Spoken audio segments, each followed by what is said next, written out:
Firstly, I'm going to need you to bear in mind that while you might be watching this at 10 a.m. on a Friday, it is in fact about 10 p.m. on a Tuesday, so I'm going to do my best to make sense.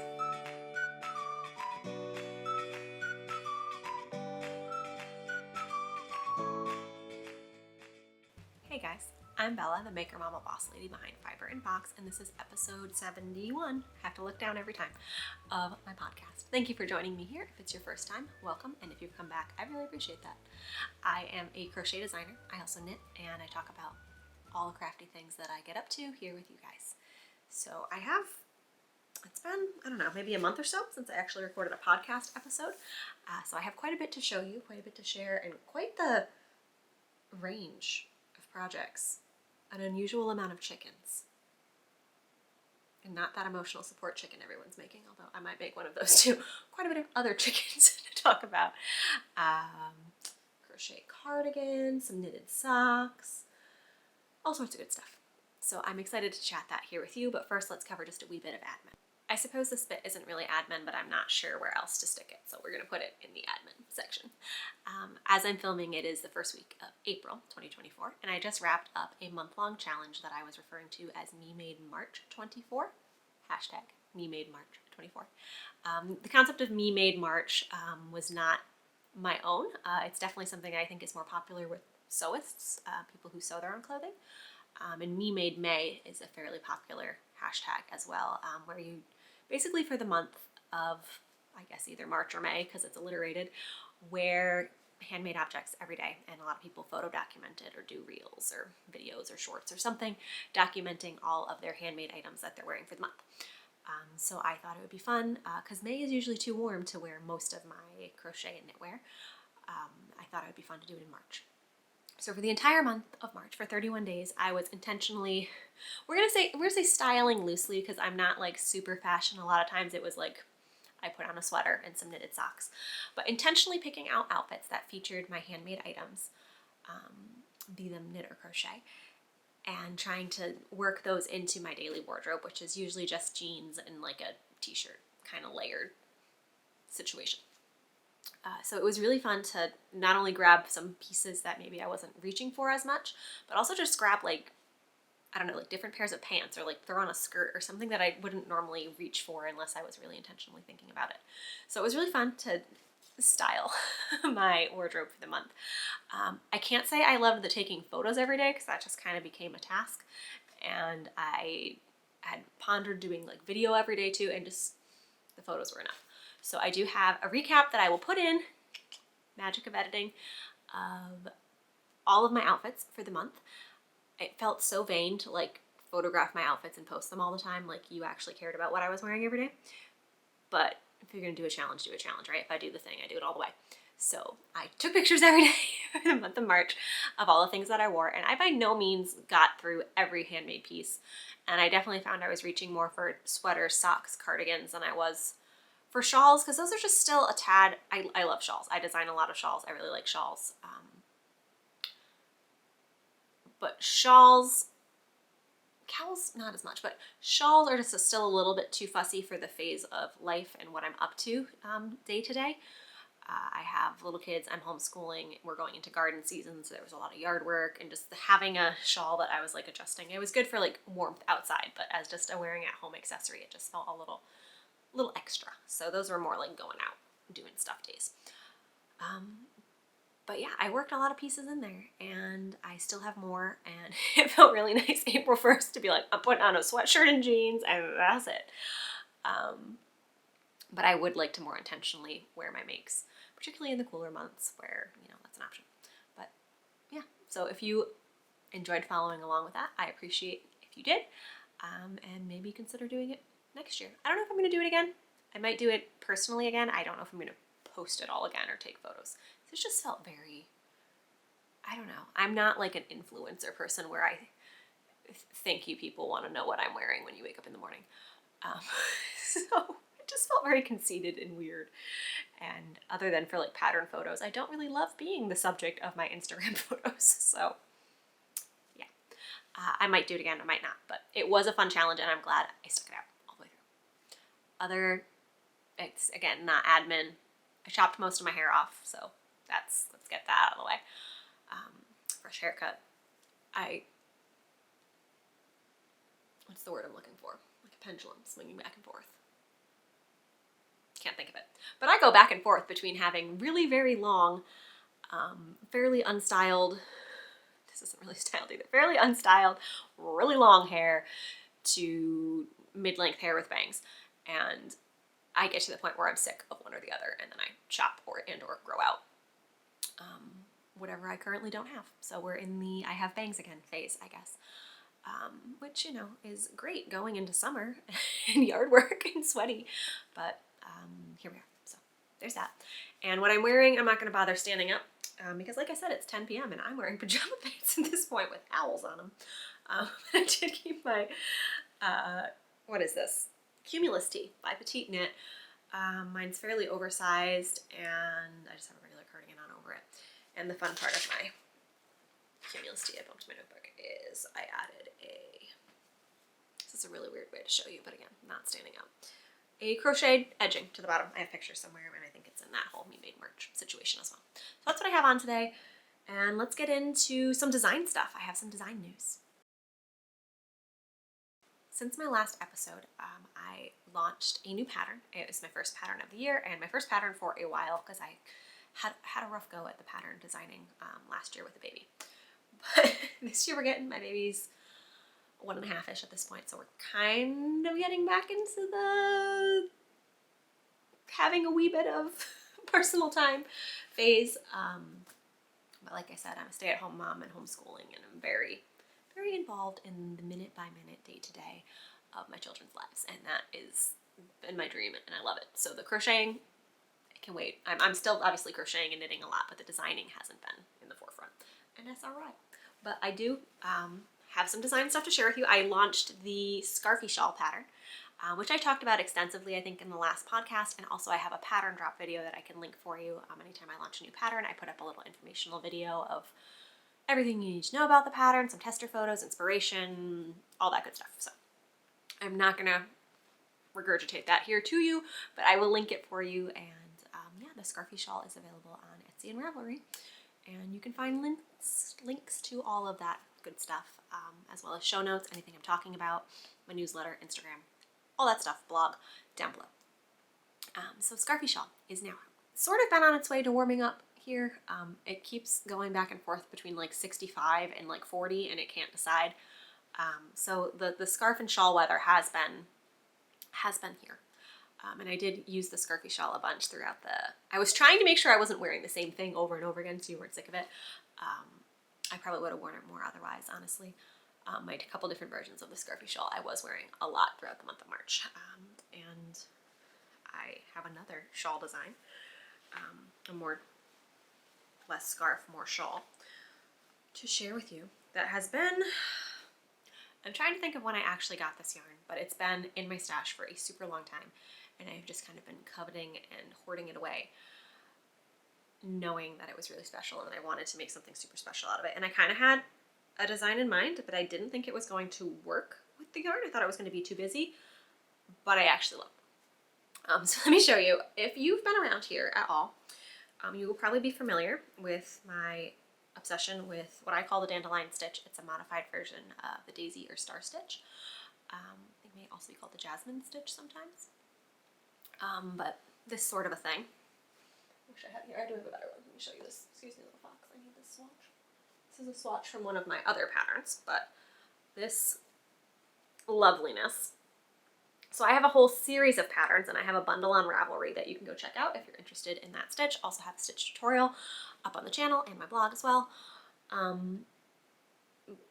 I love it. I think it's such a beautiful stitch, and it's kind of a yarn eater, but it's just gorgeous.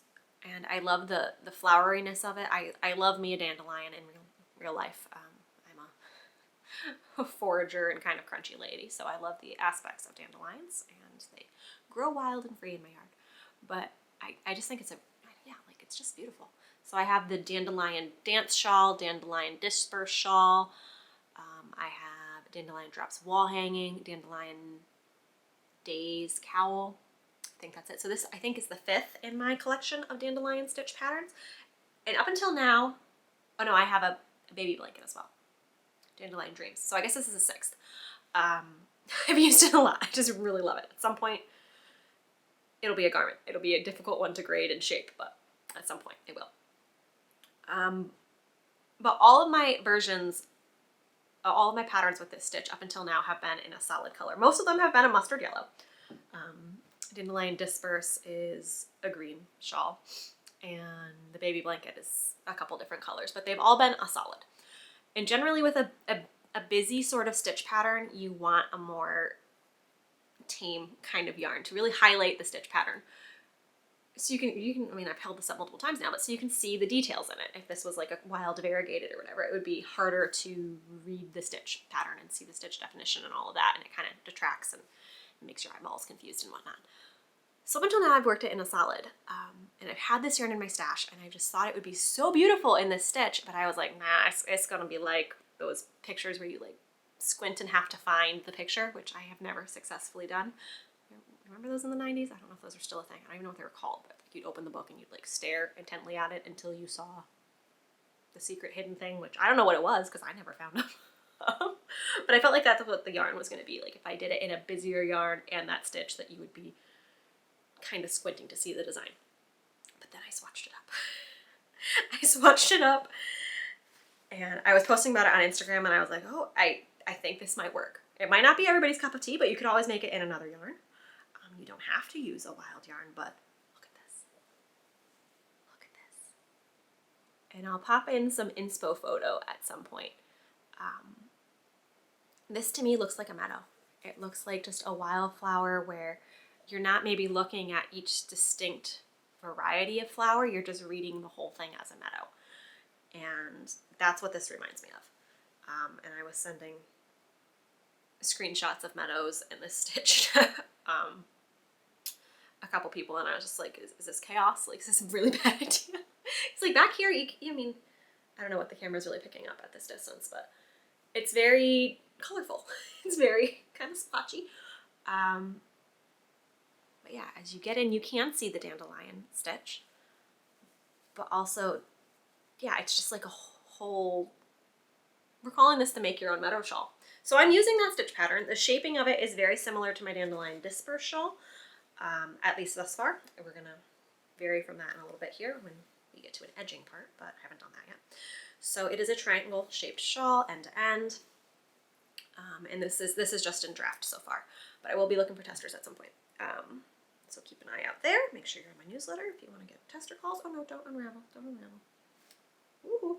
Uh-oh. All right, I'm going to tell you about the yarn in a minute, but this is, I should pop a stitch marker in there so that doesn't come out. This is what I'm tentatively calling my Make Your Own Meadow Shawl.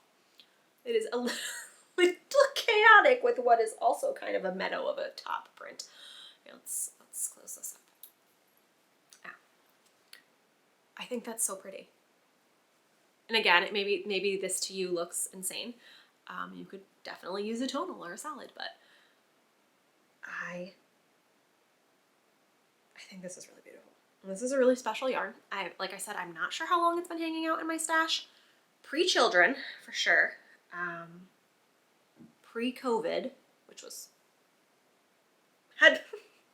my daughter's 5.5, so I'm thinking this is like 2017, 2016 in my stash.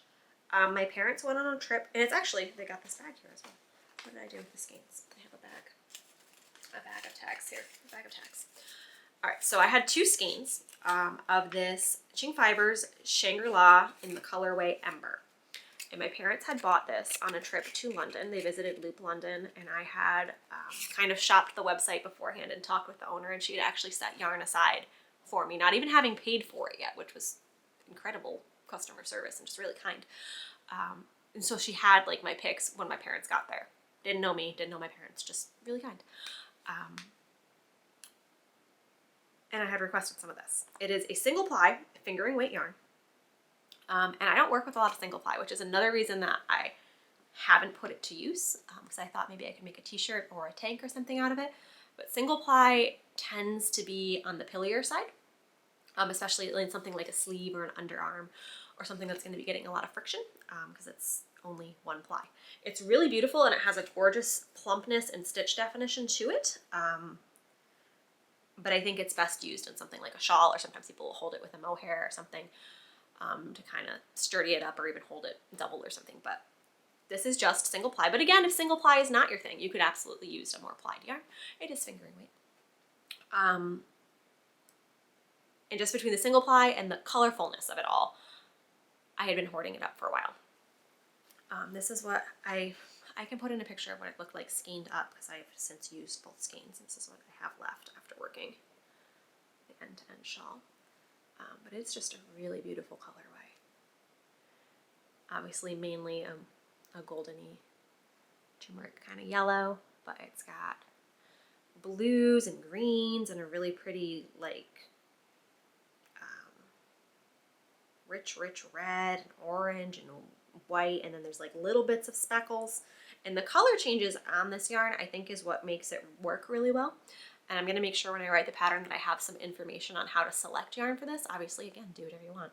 But as far as getting this kind of reads as a meadow instead of something that's going to pool, because if you used something like a self-striping or something with longer strands of variegated chunks of color, I don't know if I'm describing that well, but like strands of yarn, I don't have a lot of variegated in my stash to even compare to.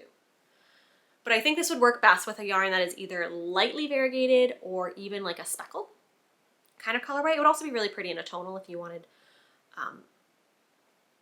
your meadow to be the same hues or same shade, no, same color, different shades and hues. There we go. But this, if you look, I don't know if I can really show you, the color changes are very short. So there's probably, that's probably about 5-6 inches in between this white and red color change. There's a chunk of yellow. So there's about 6 inches, 5 inches in between 5-6 inch band of yellow and then a little 2 or so inch band of color. And it's pretty consistent throughout that way, which just ends up making, like I said, this obviously yellow colorway, but blips of color throughout, which I think really just adds to the meadowiness of it all. So my plan with this is to do a bit of mathing, and I haven't decided on what yet, but I want to do a really leafy edging around the bottom border. I know really difference between a border and edging. Border goes all the way around. Edging is partial, I'm not sure. But along the bottom, I would like to do something really leafy, lacy kind of edge, and I'm pondering using, I have another mini skein in single ply. I don't have a lot of single ply in my stash. Originally, in my stash, I had wanted to pair these together, which I think this one would also make a great, maybe I'll make a shorter version. But this is a Malabrigo Machita in the colorway Paprika, which is also a great colorway name for this. This is another gorgeous yarn. I don't think I'm using this because I think I want to go for the leafier green color, but originally I had pegged to use these together. But I might make a red one. This was a 2 skein. I only have 1 skein of this, so maybe I could make a smaller version for like a little scarflet. We'll see.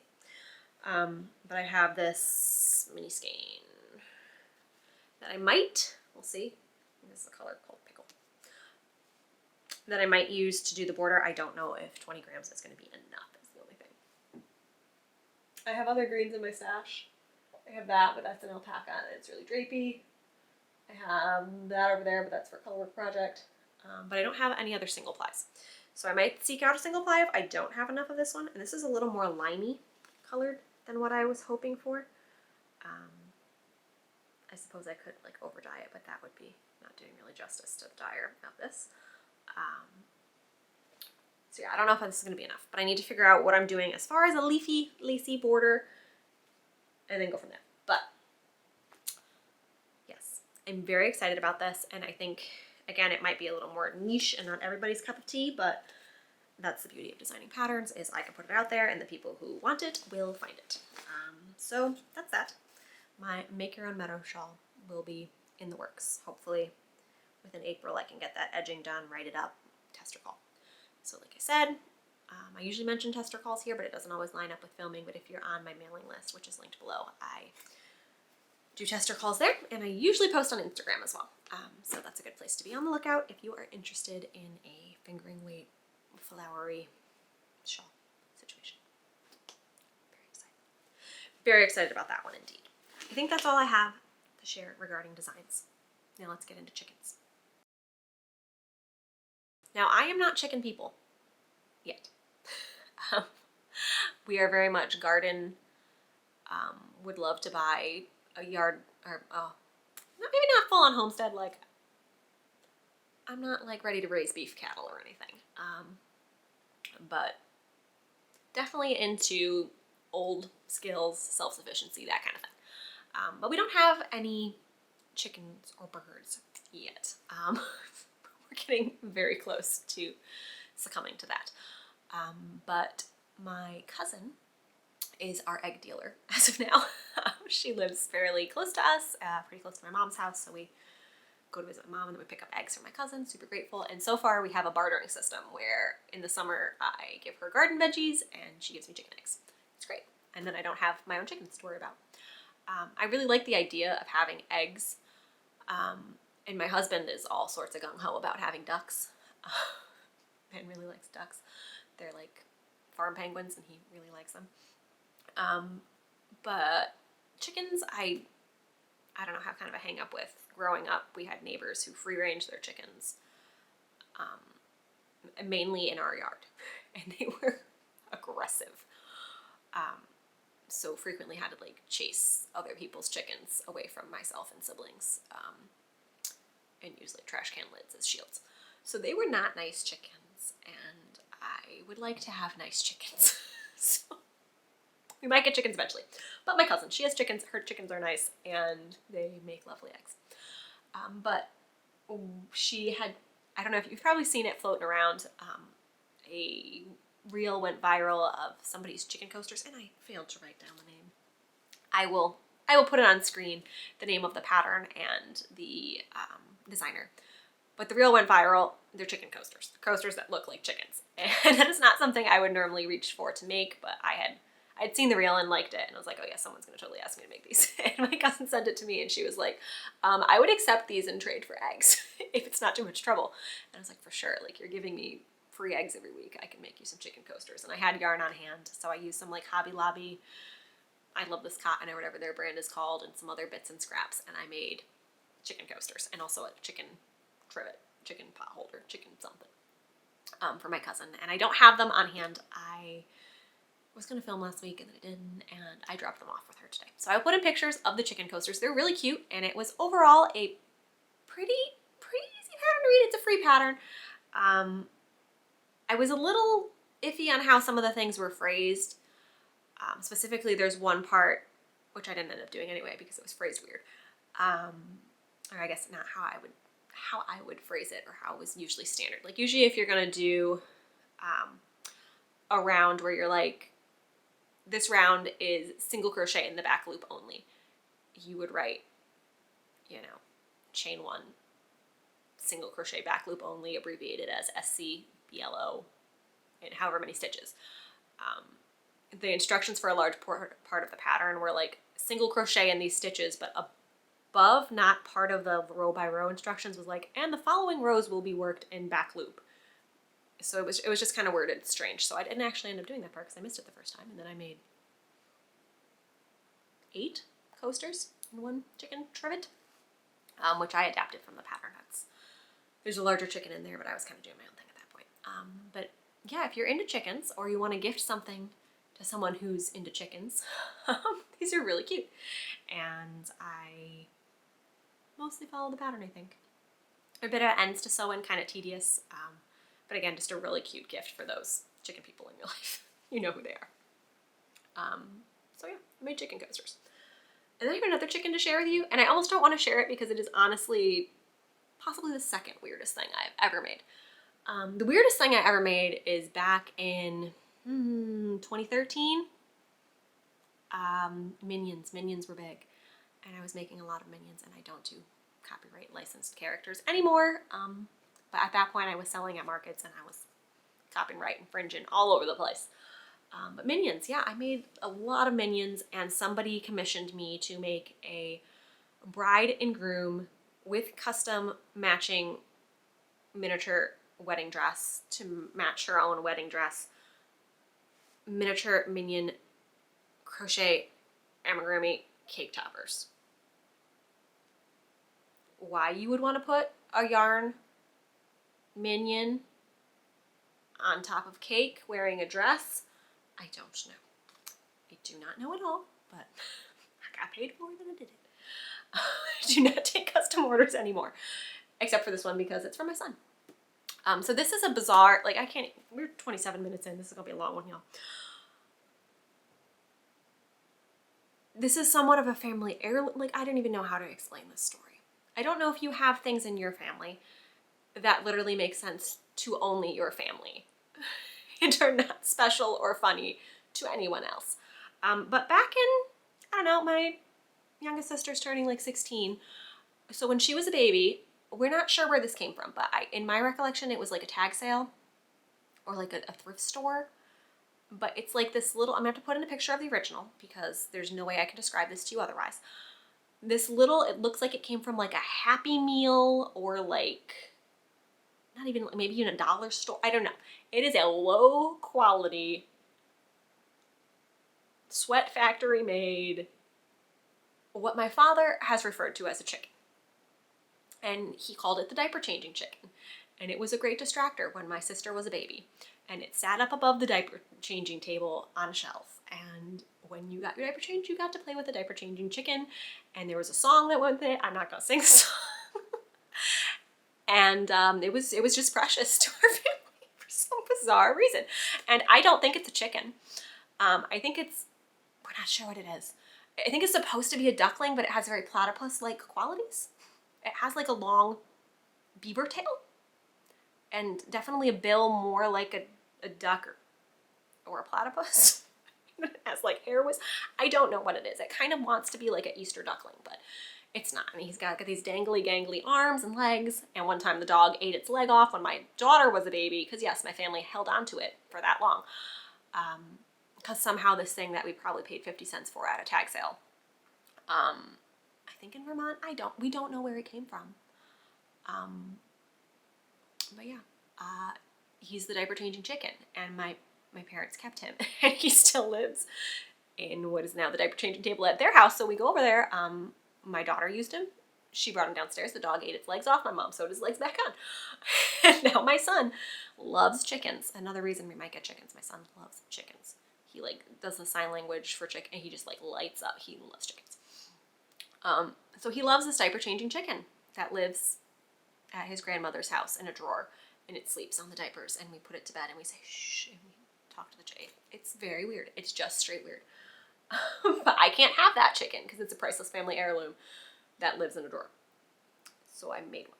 I crocheted a diaper changing duckling platypus chicken, and it's not really cute. I mean, the original isn't really cute, but this one's even weirder looking.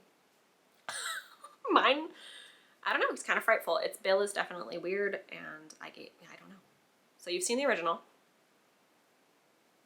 Please meet amigurumi, diaper changing, definitely not a chicken. Yeah, that's him. His bill's way too big, but I wasn't putting that much effort into making this.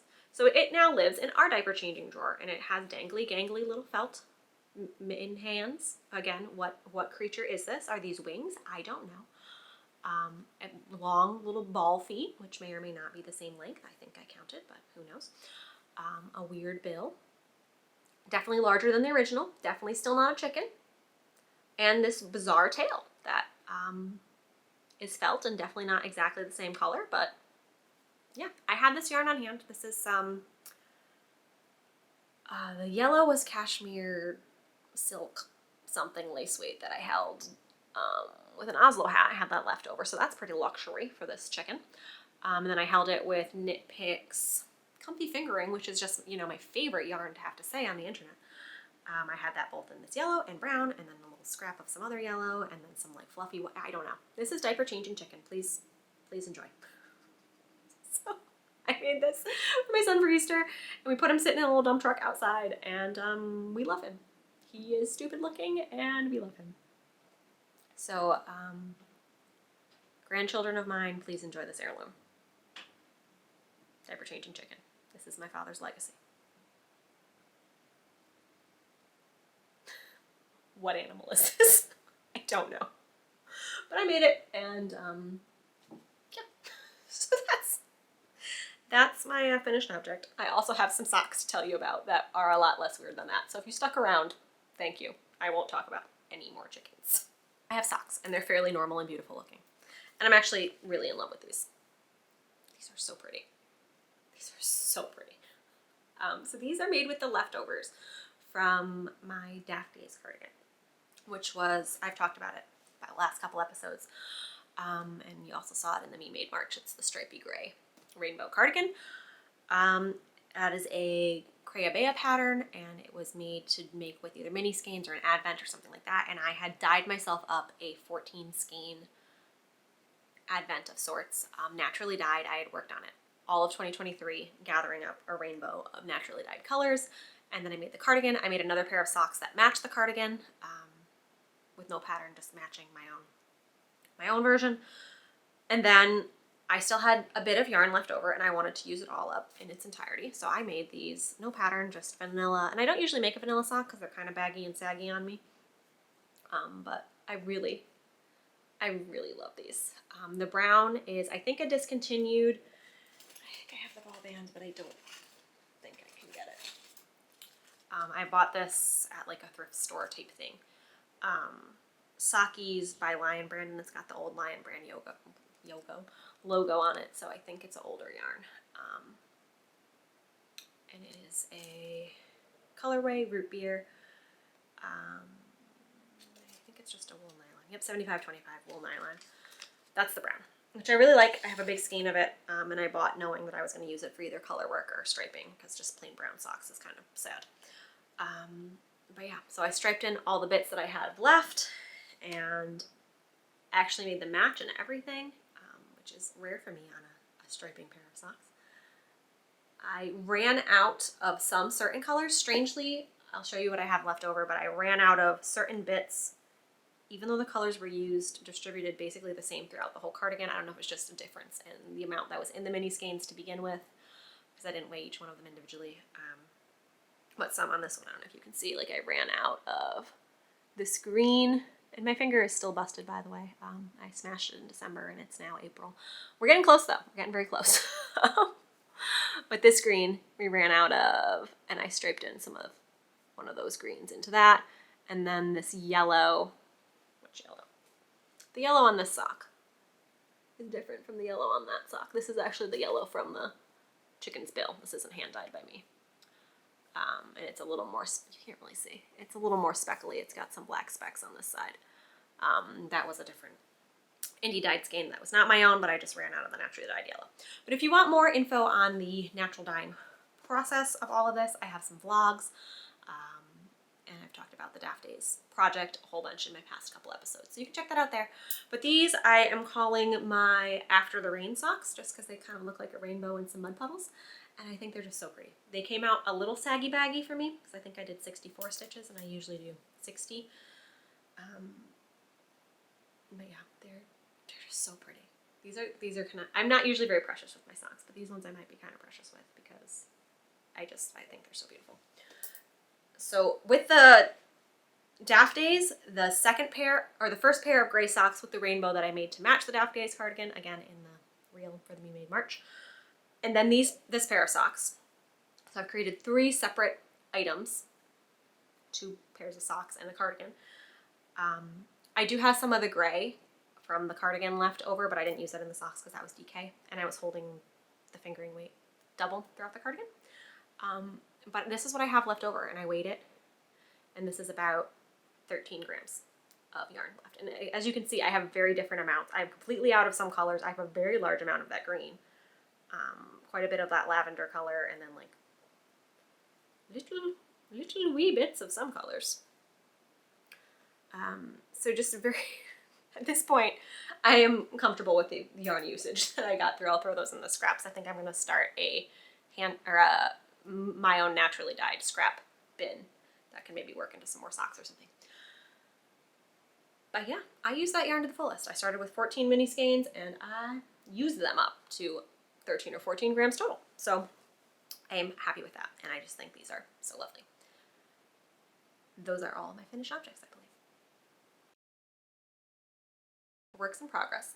Thus far in this episode, I showed you the second weirdest thing I ever made, told you about the first weirdest. And I'm going to show you one of the most boring things I ever made.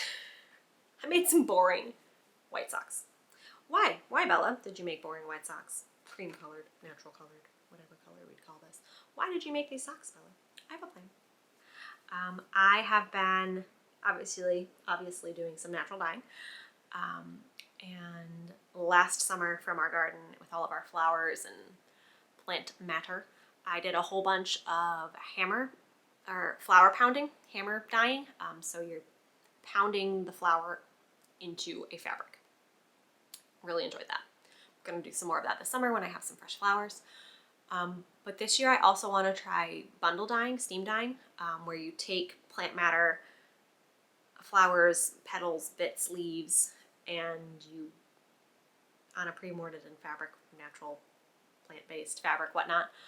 I've been hoarding up a bunch of linen things from thrift stores and cotton shirts and all sorts of stuff that I want to try different dyeing techniques on. But I've seen a lot of dyers who do this technique and other natural dye content dyeing on either cotton socks, silk socks, all sorts of socks, which are manufactured socks. I don't think they're handmade, but they are natural fibers. And they're definitely a much tighter fabric, like a store-bought sock would be. But I was like starting to source out places I could buy some cream colored, some white colored natural fiber socks to try bundle dyeing on, or just natural dyeing in general. And then I was like, Bella, you know how to make socks. Why would you pay for fancy pantsy? I mean, that's a cool market for, you know, natural socks or whatever. But I want to buy boring white fancy pantsy socks. So I was like, I have cream colored yarn. I'll knit some. So I am going to try some bundle dyeing at some point. This is basically a finished object. There's a couple more rows on the toe of the second one. But yeah, I knit up some really boring socks. Just some plain vanilla Patons Croy. And they're not the dentist fabric, which I don't know if that's going to kind of blur the definition of whatever I'm dyeing with. I'm not going to try to do actual flower prints on these. I'm going to probably just do like marigold petals or something, so it's going to be like a splotchy watercolor painting kind of looking finish. And I'll do my crisper dyeing on like a tight linen fabric or something with actually looking to get defined flower petals and stuff like that. But yeah, I want to try that technique, and I think this would be a good place to start. And then I can buy fancy socks later. But yeah, I knit some really boring socks, and that's all I have to say about that. So my last work in progress is the opposite of boring socks. I am making a crochet cardigan for my daughter out of granny squares. This is something I've wanted to do for a while, and I just hadn't settled on a pattern or a granny square design. I was going to be winging it on the cardigan because it's a fairly basic construction if you have ever made anything granny square. And a lot of people are making these. They've gotten pretty popular, and non-crochet type celebrities have been wearing them, whatever. So people are into these now. I don't know if I'd wear one myself. Maybe in a cohesive color scheme. Maybe in a hand-dyed rainbow color scheme. Could happen. But yeah, granny squares are where I started out crocheting. So they do, I think a lot of us have a special place in my heart. But I want to make one for my daughter, and she's definitely colorful and fun and 5, so that'll work. So what I wanted to do is make granny square body, and then I was planning on crocheting, not granny square, crocheting the sleeves, but then I saw Tanis Ravelry, I think, recently put out a pattern, and this isn't the pattern I'm following. I'm going to tell you the granny square pattern in a moment, but she put out a pattern recently, and I think it's, if you're looking to make something like this, I think it is kid to adult sizes because it's a reel of her and her daughter. But I saw that she did a cardigan design that is crochet granny squares, and then it has like knit ribbing and knit sleeves. So I might actually end up knitting those. I haven't decided yet, but I am making, I had to look up the pattern, and it took me a while to find it because I haven't really been following it since I learned how to do it, but Crochet African Flower Granny Square, free pattern from Annie Design Crochet. I had just Googled, I think, flower granny squares, and looked at a whole bunch. This is the one that I'm following. This is the original. And hers are all very cohesive in the whole project being the same color scheme. And I think this is in DK. I'm kind of tweaking the gauge and doing my own thing, but it's got a video and a tutorial. And she calls it an African flower, which I think usually is a 5-point flower granny square. I might be wrong. But they were very popular back when I started crocheting. People were making like those African flower stuffed hippopotamus toys. But yeah, this is a close-up of what one looks like. So the pattern, I will link it for you. Annie's Design Crochet. Annie Design Crochet. Easy to follow pattern, whole tutorial. It's free. So this is not a cardigan pattern. This is just the granny square pattern that she has up on her blog and website that you can then make into a blanket or a pillow or whatever. I'm going to use it for this cardigan. And like I said, I haven't decided quite on how I'm going to do the sleeves and the ribbing and all of that. But I am with a bunch of scraps. This started because I had these two in my stash, which I had bought in a clearance sale for my daughter, I think last year before. Daytime blue and hot pink are her favorite colors and always have been. So I had these two skeins. These are 100% cotton and they were 50-gram skeins of Shibui knits, which I believe, I thought they were just discontinued yarns, but I believe Shibui is no longer, which is sad because they made some really fabulous yarns. But I had these and I've gotten them like 75% off. The blue is the color Twilight and the pink is the color Petal. And I wanted to use them in some sort of a top, and I was thinking maybe I was going to do like a short sleeve flax or some kind of a tank or a tee. But I didn't love these two by themselves together. I think like I don't know, something about the warmth of the pink and I don't know, just the shade of blue is a little more muted than the pink maybe. And even within the granny squares, I'm going to show you, they don't perfectly go together. So I didn't want to just use these two. So I was thinking of patterns that I could combine them. And then I started going through my cotton type stash and found a bunch of other scraps. And I was like, okay, so I can do something stripey. But I've used up quite a bit of them at this point. But I've had all these bits. Are these all the colors? All these little bits of brightly colored cotton, viscose, bamboo type yarns. And these are all roughly a sport-ish weight. And these I think are fingering, but we're making it all work. So I had all of those and played around with the color scheme, and I was like, okay, that'll work. That's gonna be really fun. I'll do some granny squares. And then I wanted to find a cotton bamboo type of blend. And I probably could have if I searched harder, but I just went to Hobby Lobby. And they do have they had like 100% bamboo type yarns, which are super drapey, and I wanted something with a little more structure to hold the cardigan together, sort of. But they didn't have anything in a sport or a fingering weight, or even a DK weight, really, that was in those fiber contents and wasn't like shiny and super drapey. So I ended up getting acrylic. And it's not ideal, but this is the Soft and Sleek DK, which is definitely actually fingering weight yarn from Hobby Lobby in whatever boring white color this is. Colorway Ivory. So this is what I'm using as the main color. I have 2 of the giant cake balls of these, so I will definitely be doing the sleeves and ribbing and whatnot in that, and I'm going to get some really fun, I think, either buttons from my stash or some really fun buttons, and make just a really cute cardigan. So I'm going to high speed show you all these pretty flowers that I've made. At this point I think I have about 18 squares done, not ends sewn in, but 18 squares made. The worst part about granny squares is the ends. And then I made another like 6 or so, 5 or 6 of just the centers of the flowers, and I haven't gone around the edge. I think I need to lay them all out and actually steam block and make sure the measurements are going to work out according to plan, but I think I need 16 for the front, 16 for the back. So like a 4x4 kind of shape. And I might do some sort of fun mini granny square, some fun lacy border, something. I don't know. We're making this up. Stay tuned. But I have a whole slew. Oh, those ends. Whole slew of grannies. So I'm just going to hold these up real quick and we're going to marvel at them in high speed. Ready, go.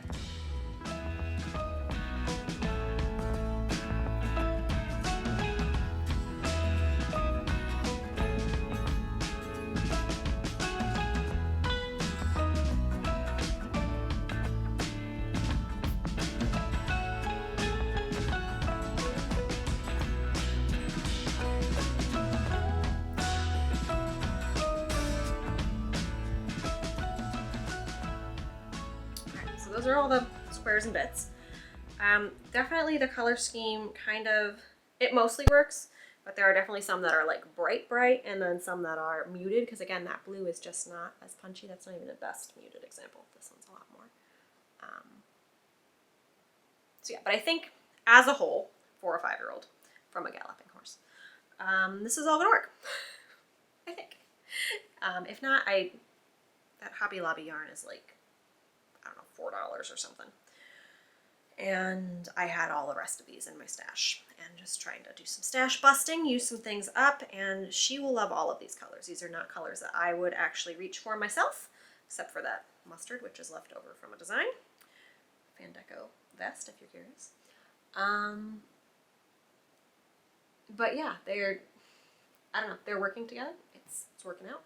And actually 2 of the colors, this pale, this one and this one were actually from her baby blanket. The Be Brave baby blanket, which is a design of mine as well. It's my only knit pattern. But those are, yeah, they've been in my stash since she was a baby, obviously, since before she was born. And working them into a cardigan, I've used some other of those yarns from the baby blanket in another outfit for her that she's since outgrown. And yeah, these yarns just kind of all have a little special place in my heart, and I'm excited to make it into something for her. I don't know if she's going to get a ton of wear out of the cardigan by the time I get it done in the spring. She tends to run hot and is definitely a, can I take off my coat? Can I take off my layers immediately? Can I be barefoot kind of gal, even when it's like 40, 50 degrees. But even if I'm making it on the larger side, so if it fits her come fall, that's fine as well. I may end up doing granny squares for the sleeves as well. I think I'll have enough yarn left, but gauge-wise, I don't think she's going to want a huge balloony sleeve, so I don't want to do 3 granny squares wide, and I think if I only do 2, unless I add like some sort of, I could add like a panel, across the top. Unless I add something else, I think 2 granny squares is going to be too tight and just kind of look weird. And also I feel like as you're putting your hands into a granny square sleeve, this is how you put your hands into your clothes, right? Putting tiny little 5-year-old hands into a sleeve, I feel like it's going to catch in a lot of places and just be kind of annoying. And she's kind of fickle like that. So I think I'll probably crochet or knit the sleeves and then do the ribbing and the buttons, and it'll be a whole look. I'm excited to share that with you. And I started this pile is chaos, but I started these like 2-3 days ago. So it's going pretty quick. And I don't think the assembling takes a little bit, and the end sewing in and figuring out the placement, but doing sleeves and ribbing won't take very long at all. So I'll probably have that done for you next time. And I think the only other thing that I had to share is, it's not really an acquiring, but I like to share whenever we do some yarn dyeing. Usually post-Easter, or pre-Easter, did you say pre-Easter? Before Easter, we dye some eggs, as a lot of people do. And I have a ton of Wilton food dye in my possession from when I did, I used to decorate cakes and do like fondant and all that stuff. So I have a ton of Wilton food dye, and we're not really a big food dye family, so we have a lot of food dye that we put on yarn in other places. So we did the coloring, the Easter eggs, and then any yarn or any dye that was left over, I usually let my daughter dump onto some yarn. And we've had varying results with that every year. Some came out really cool previously, and I've made her some stuff out of it. This one kind of turned out, I don't know, it's kind of funky. Like, I don't know, Barney got sun bleached or something. The green and the purple, I don't know, that's forever what that combo will be. And this looked really cool in the pan, but she just dumps all the colors in together. So it was bound to get kind of swampy. But then she went to go take a bath, and my 1.5-year-old came through with a fork and was like helping, stirring it all. And he was being very gentle and very neat, but he was like talking to it and just like swishing it around and tangling it all up. So it really swampified really well. But I need to let her name this colorway. If I do before I put this up, I'll tell you what she calls it on screen. Yeah, this is probably going to be socks. This is not my next new design. This is not my color palette at all. I do love a green, but and purple, but these are not my greens and purples. But it's got a springy kind of feeling to it. Kind of a lilac bush sort of situation. And then from that, there was still some blue dye left over that didn't get used up. So I chucked that on a mini skein. And this is definitely her color, not my color at all, but this is a vibrant, I'll probably work this into a pair of socks or something for her, because this is very fun. And I will say it was pretty cool. I was dyeing it in a pan, and then I took a fork, dipped it in the Wilton food dye, which is like a gel, like a concentrated food dye, so it's not drops. So it's like very pasty. So I dipped a fork into the food dye, and then I stuck a fork in it in the yarn, and it actually made like speckles. Like you can't really see it. Where are you, speckles? There's a cat. Ignore. Actually made some speckles in a darker blue. Yeah, you can see it there. Normally speckles is from like a dye powder, so I thought that was pretty cool. So this is a very, very bright blue. It started out a lot lighter when I was just using up the dye that was left over, but then as I started dipping in to see if I could make speckles, it got a lot darker. But these definitely are not going to go together, I don't think. But we'll add this to the mini skein stash up there, and this will probably be a pair of socks or something. Because yeah, it's always fun to let her dye, and the food dye is, well, messy. Not like, I mean, I could go down a rabbit hole on toxic with you, but not a problem to inhale in your kitchen like it would be acetized. You wouldn't want kids around that. So it's just fun. So we did that, and let's wrap this up while we're still under an hour, all right? Thanks for hanging out with me. That was a lot of, we had natural dyeing, we had egg dyeing, we had crochet, we had boring knitting, we had really eccentric chickens. So thank you. Thank you for sticking around with me. If you made it to the end, I really appreciate you. Stay tuned for that design coming up. Everything you might want links to is down below. Thanks for sticking it out with me through March for the Me Made March. And I hope that gave you some inspiration. Definitely gave me some inspiration. And I'm excited to be back with you soon. You can like, you can subscribe, you can hit the notification bell, you can do all the things that I've been told YouTube likes and helps the channel out, and I really appreciate you. Thanks for being with me. I will see you in episode 72.